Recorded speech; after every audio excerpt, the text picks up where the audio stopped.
serve me Rain in 10 hammered Seattle languages. like I it had a speak all personal grudge. languages. Really? Let's Inside hear it. Antonio's, an Italian restaurant squeezed between a pawn shop and a dry cleaner, the air was thick with steam, garlic, and the restless hum of Friday night. Glasses clinked, chairs scraped, voices rose and fell in a dozen accents, and in the middle of it all moved a woman who didn't belong here. Nora Bennett slipped between tables as if the chaos parted for her. The overhead lamps caught the copper strands in her hair, pulled into a messy bun she'd fixed in the employee bathroom 3 hours ago. Her apron was stained with marinara. Her shoes were cheap rubber, but her eyes, warm honey under a curtain of lashes, tracked everything with the sharpness of someone who'd once been trained to notice much more than dinner orders. She balanced 4 plates on her arm, sidestepped a toddler with a juice box, and without looking up said softly, in perfect Italian, "Signora, il minestrone is even better tonight." The elderly woman smiled as if she'd heard it back home. Nora didn't stay long enough to enjoy that smile. She was already turning, shifting languages mid-breath. French to calm a bickering couple, German to help a businessman who looked terrified of pronouncing gnocchi. Her voice changed cadence flawlessly, like flipping through radio stations she'd memorized since childhood. Most customers barely noticed. Nora preferred it that way. But someone noticed tonight. She felt the eyes before she saw him, a quiet pressure between her shoulder blades. Familiar, unwelcome. At table 7, near the window streaked with rain, sat a man who didn't fit this place any more than she did. Cole Harrington. Even from a distance, Nora recognized the type. Polished, impatient, carrying the taut energy of someone used to doors opening before he reached them. His charcoal suit was tailored and rain-specked at the shoulders. His posture was too straight, his jaw too tense. A man who lived his life above the clouds, now sitting in a restaurant where spaghetti came in plastic bowls during lunch rush. He'd been forced to wait for a table. Nora could tell instantly. There was a particular kind of fury only the wealthy had when denied what they were used to. She didn't plan to speak more than necessary. She never did. When she finally approached, Cole's gaze locked onto her with unnerving intensity. Up close, he looked even more out of place, like someone who'd been dropped into the wrong world by mistake. "I apologize for the wait," she said, her English polished but hard to place. "What can I get you?"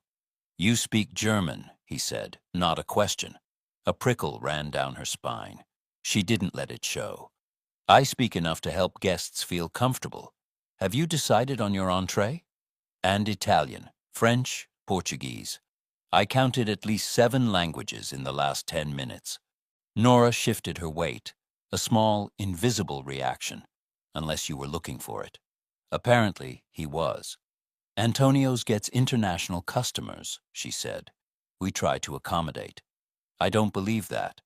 The words were soft, but they struck like a cold blade. Nora felt the old bruise beneath her ribs, the memory of people not believing her when it mattered.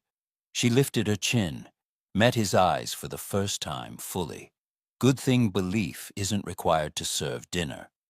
"Mr. Harrington." His expression flickered. She'd surprised him. She didn't tell him how she knew his name. She kept moving. Later, when she brought his check, he slid a business card onto the table. Sleek, embossed, unmistakably expensive. "Executive liaison," he said. "International markets.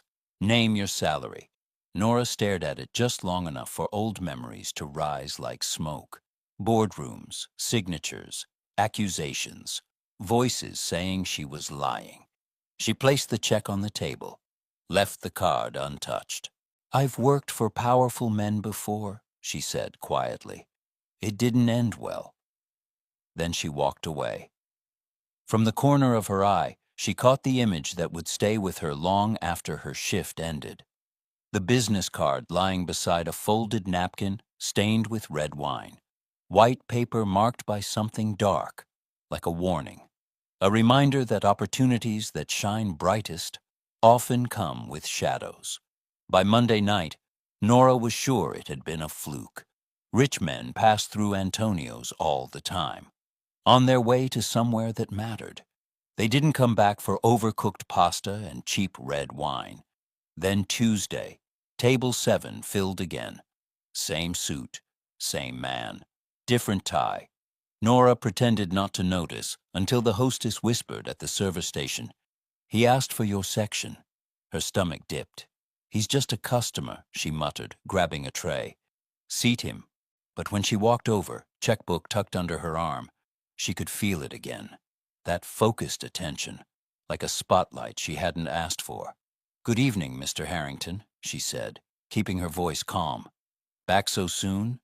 "The ribeye was better than expected," he said. "I thought I'd test whether it was a one-time miracle." There was no sarcasm in his tone, just that steady look, like he was studying a puzzle only he could see. Nora took his order and escaped, busying herself with other tables.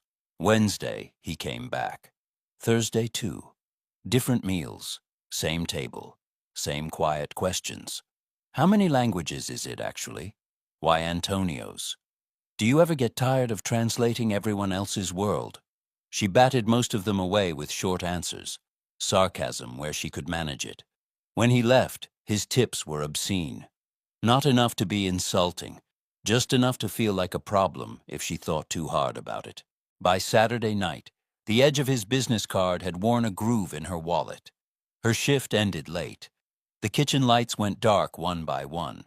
The restaurant emptied, leaving behind the smell of onions and bleach. Nora sat on a milk crate in the back hallway, coat half on, listening to the rain hiss against the alley. She flipped the wallet open with tired fingers. There it was, his name in silver ink. She should throw it away. She'd promised herself she would. Instead, she dialed. The phone rang once, twice. Nora. He said her name like he'd been waiting with the phone in his hand. "This is a terrible idea," she said, voice flat to hide the way her heart jumped. "Most of my best decisions have started that way." She closed her eyes. "I get off at 11. There's a cafe on Pine. No car, no driver. Just you. You're 1 minute late. I leave." "Done," he said. No argument, no negotiation. "Thank you for calling." She hung up before she could change her mind. Pine Street Cafe smelled like burnt espresso and sugar, the kind of place that stayed open too late and never quite turned the music down. A neon sign buzzed in the front window, painting the floor in red. Nora walked in with rain in her hair and her guard up. She spotted him instantly. Cole sat in a corner booth, jacket off, sleeves rolled to his forearms. No tie, no laptop. 2 mugs of coffee waited on the table, steam curling into the air. He stood when he saw her. No one had done that for her in a long time. "You came," he said simply, "against my better judgment." She slid into the seat opposite him, wrapping cold hands around the warm mug. The heat made her fingers ache. He didn't launch into small talk. He just watched her, quietly, like he was giving her space to decide how much of herself to bring to this table. "I have rules," Nora said finally. "Okay," he answered. "I'm listening. No questions about my past until I say I'm ready. No cars, no bodyguards. No swooping in to fix my life with your money. The second this feels like a transaction, I walk. I don't care how big your empire is." Something in his expression softened. "Anything else?" "One more," she said. "You don't get to be offended if I decide you're a bad idea and disappear." He nodded, slow and serious. "My rule," he said. "If you ask me something, I answer honestly, even if it makes me look bad." She hadn't expected that. Rich men liked angles, not honesty. "Fine," she said. "Tell me something true that has nothing to do with work." He thought for a moment. "I started my first company with poker money," he said. "My mother wanted me in medical school. I built a tech empire mostly out of spite." Nora snorted before she could stop herself. "Spite and stubbornness. That tracks." "You don't even know me," he said. but he was smiling. "I've watched you send 3 emails and bully a ribeye," she said. "I know enough." The banter loosened something in her chest. They talked about easy things, movies he secretly loved, the way she judged people by the books they left on cafe tables, the fact that she hated olives but could say olive in 6 languages. For 2 hours, the cafe faded around them. Rain against the windows, low music, barista stacking cups, background noise to a conversation that felt strangely normal. At midnight, the staff started flipping chairs onto tables. Nora stood, suddenly tired. "At my bus stop," she said, pulling on her coat. "You get one honest answer. Then we go back to pretending we're strangers at a restaurant." Outside, the street glistened. The bus stop shelter buzzed under a flickering light. They stood side by side, breath fogging in the cold air. "Why'd you really come back to Antonio's?" she asked. He didn't hesitate. "Because you told me no," he said quietly. "And you looked at me like I was just a guy being difficult about a table. Not a billionaire, not an opportunity, just a man." Nora stared at him, heart thudding too hard. No one had ever put it that plainly. Headlights swept over them as the bus pulled up. She stepped toward the open door, then paused and turned back. "Saturday," she said. "Pike Place Market, 8:30. If you're late, you miss the good strawberries." He smiled, something real and unguarded. "I'll be early." Nora climbed aboard. The doors hissed shut. She took a window seat. As the bus pulled away, she glanced down at her hands in her lap. Her fingers were still curled around her worn wallet, and one thumb rested on the faint raised line of a scar along her inner wrist. Outside, through the streaked glass, Cole Harrington grew smaller on the sidewalk, a powerful man standing alone under a crooked streetlight, waiting on the choice of a woman who served pasta for a living. By the time Nora stepped off the bus and trudged back to her tiny studio apartment, she'd convinced herself things might finally be steady. Not perfect, never perfect, but steady enough for a woman who'd learned to survive in the cracks between fear and routine. Then her phone rang. A name she hadn't seen in 3 years flashed across the screen. Harper Callahan, Beaumont Legal Dept, former. Her breath stuttered. "Nora?" Harper's voice was strained.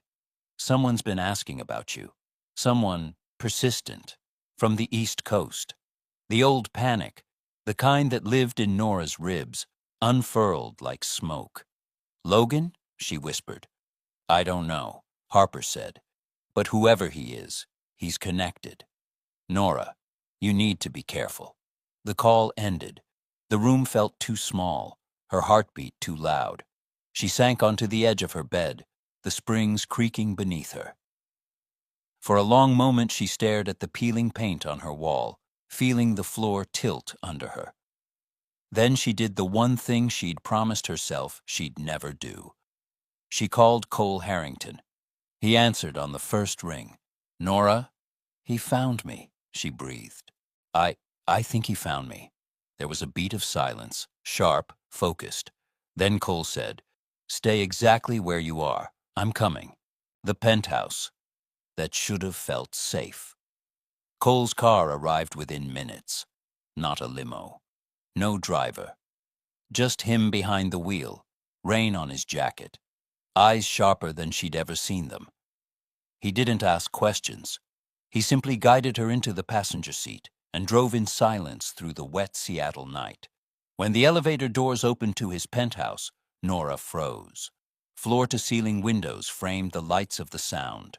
The space was sleek, cold in its beauty. Too wide, too open, too high up for someone who'd spent the last 3 years learning to make herself small. "This is temporary," Cole said gently. "You're safe here." Safe. She wasn't sure she remembered the shape of that word. He set her overnight bag on a sofa that probably cost more than she used to make in a year. Nora stood in the middle of the living room, feeling like a shadow pressed into someone else's world. Not everything was expensive and intimidating, though. Near the window sat a beat-up guitar, one string missing. On the shelf behind it, books with folded corners and handwritten notes sticking out. A photo of Cole and an older man laughing, hair wind-blown, not posed or perfect. Human things. Unexpected things. "Sit," Cole said softly. "Tell me what happened. What hurt most?" They sat on the leather couch. The city glowed beneath them. Nora wrapped her arms around herself and forced the words out. Not the short, clean version she gave strangers. The real one. The polished conference rooms in New York. The trust she'd put in Logan Mercer. The man who'd kissed her hand in Geneva and told her he admired her mind. The way he'd used her credentials to siphon millions. How he'd planted forged contracts, manipulated emails, engineered deepfake recordings that made her sound guilty. The board meeting. Her mother's eyes, cold, confused, ashamed. The verdict, the headlines, the exile. When her voice cracked, she felt Cole move closer, but not touch her, until she leaned into him, shaking. "It wasn't negligence," he murmured. "It was a setup." She laughed once, bitter. Everyone believed the evidence. Everyone was wrong. The certainty in his voice startled her. It felt like a hand gripping hers at the edge of a cliff. "We're the plan." He shouldn't have made. Cole stood and began pacing. CEO mode, sharp and strategic. "Logan's been trying to get a meeting with me for months," he said. "Pitching an expansion partnership. I never liked him. Now I know why." Nora stiffened. "Cole, don't get involved." "I'm already involved. We barely know each other." He stopped pacing, eyes locking onto hers. "I know enough," he said quietly. "I know you were framed. I know he ruined your life. And I know one more thing. I'm very good at taking down men who think they're untouchable." The room felt electric. Nora's instinct screamed to run. But another part of her, tired, cornered, aching, leaned toward him. "What are you planning?" she asked. "Invite Logan here." He stepped closer. "Let him believe he's about to make the deal of his career." Another step. "While he's in my building, my team pulls apart every piece of his digital life." Nora stared at him, breath stuck between fear and hope. "That's dangerous," she whispered. "So is letting him hunt you." Their eyes held for a long moment, hers trembling, his steady. And then she kissed him, or he kissed her. Later, neither of them would know who moved first. It wasn't romantic. It was an exhale after years of holding breath. It was exhaustion and want, and the terrifying relief of not being alone. The war room. The next days blurred into strategy sessions. Screens lit up the penthouse. Security experts typed like their keyboards might catch fire. Cole coordinated with former FBI analysts, lawyers, investigators. Nora watched all of it with a mix of awe and dread. Every once in a while, Cole would look at her across the room, silent promise in his eyes. "You're not running this time. Not alone." Late one night, when everyone else had left, Nora stood before the massive window. Seattle glimmered below, alive, loud, unafraid. Her reflection stared back, a woman who used to hide in a tiny apartment, now standing in a penthouse turning into a war room. She lifted her hand and touched the cold glass. On one side of that window was the city she had survived. On the other, her face superimposed over the lights, a woman preparing to fight. For the first time in 3 years, Nora didn't see a victim in the reflection. She saw a threat. Logan Mercer walked into Harrington Tower like he owned every square inch of its marble floors. Nora felt him before she saw him, the way pressure in the air changes before a storm hits. She stood beside Cole outside the conference room, her breath thin, the edges of her vision pulling tight. For a moment she felt 27 again, standing in a boardroom in New York while the world she trusted collapsed beneath her feet. "Look at me," Cole murmured. She did. "You don't have to prove anything to him," he said softly. Just stand there. Let him realize he doesn't get to break you twice." Nora swallowed hard and nodded. Then Logan turned the corner. His smile arrived before he did. Polished, expensive, familiar, in a way that made her skin crawl. There were new silver streaks at his temples, a darker, colder confidence in his eyes. He extended a hand to Cole. Cole Harrington. Finally. Cole shook it, his face unreadable. Logan's gaze slid to Nora, lingering just a second too long. "And you must be?" He pretended to search her face. "Nora Bennett. I've heard good things." Her spine went rigid. "We should get started," Cole said. The meeting where masks cracked. The conference room smelled of black coffee and machine oil, some scent from the AC vents that hit Nora like a memory of old board meetings. White walls, glass table, Seattle rain ticking against the windows. Logan presented charts and projections, talking too loudly, too smoothly. Nora sat beside Cole, pen poised, face calm, pulse thrashing in her throat. She could feel Logan watching her between sentences. Like a cat watching a bird, it already knew how to corner. When Cole stepped out to take a call, Nora stayed behind to collect printouts. Logan followed. "You're brave," he said quietly. "Showing your face again." Nora didn't turn around. "I'm here for work." "You always were good at pretending," he murmured. "Everyone thought you were brilliant, clean, loyal." A soft laugh. Funny how evidence changes things. The breath left Nora's lungs, but this time it didn't take her strength with it. She turned. "You didn't win," she said. "You were just louder." Logan's smile sharpened.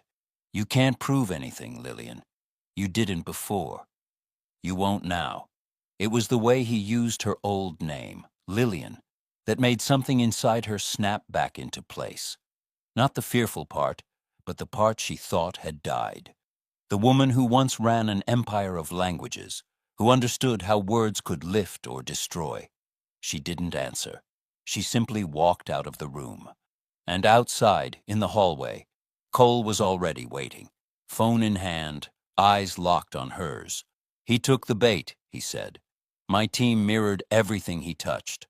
For the first time since this began, Nora felt her lungs open. Truth hits the light.